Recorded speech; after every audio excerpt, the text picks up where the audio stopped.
ဒီနေ့ February 21ရာသီဥတုက50ဆိုတော့ရာသီဥတုကောင်းတုံးလေးဒီဆောင်းတွင်နေရမ်းကြတော့ကားတွေကခြူချလာတယ်ခြူချလာတော့ဒီဆောင်းတွင်နင်းတော်ထဲမှာဘာတွေဖြစ်ခဲ့လဲဆိုတာဒီ record လုပ်ချင်လို့ပါဆိုတော့ကားကရုတ်တရက်ဆက်ကတည်သွားတယ်မောင်းရင်းနဲ့ dash light ပေါ်နေမီးတွေအကုန်လင်း Christmas tree လို့ပေါ့မီးတွေအကုန်လင်းပြီးတော့မှ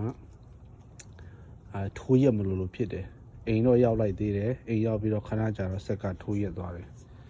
ဘက်ထရီကလည်းလုံးဝနိုးလို့မရတော့ဘူးဆိုတော့ပြဿနာကိုရှာရင်းနဲ့နောက်ဆုံးကဒီ alternator ပေါ့နော်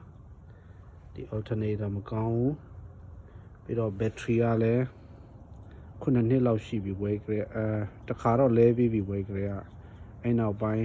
9နှစ်6နှစ်ခုနှစ်နှစ်လောက်ရှိပြီဆိုတော့ဘက်ထရီလည်းမကောင်းတော့ဘူးဆိုပြီးတော့ဘက်ထရီအစ်စ်လဲတယ်ပြီးတော့ alternator ကလည်း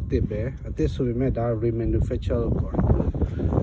Denso original ကမရနိုင်တဲ့ခါကျတော့ remanufacture ကိုမှာတယ်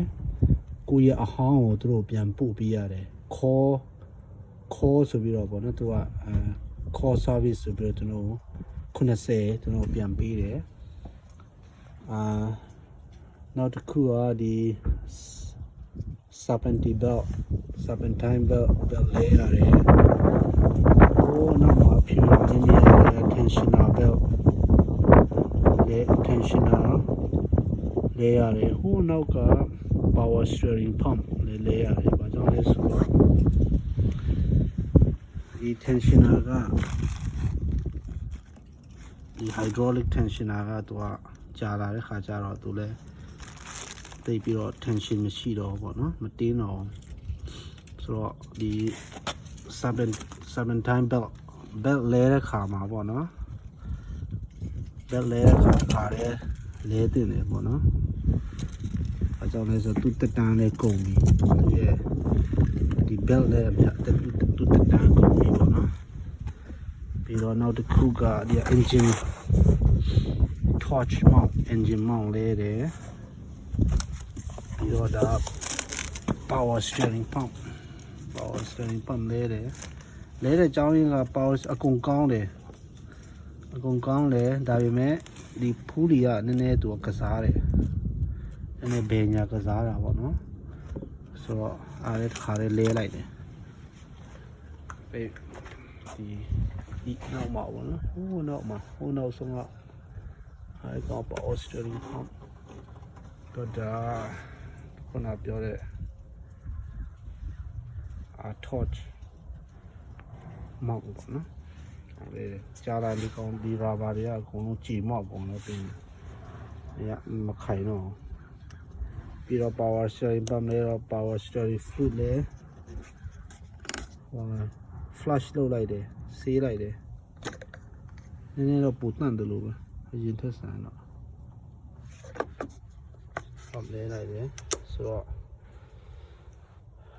ဆောင်းတွင်းမှာကားခြူချပါတယ်ဒီမှာအရင်အေးတော့ကားတွေကဖောက်လာတယ်ဆိုတော့ကိုဘက်ထရီနဲ့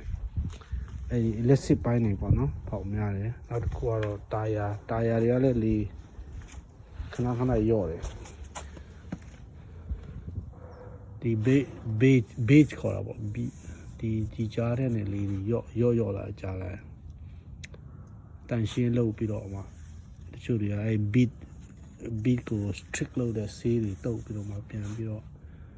လေမှုတ်လို့ရှင်တော့တစ်နှစ်လောက်တော့ပြန်ခံတော့ပေါ့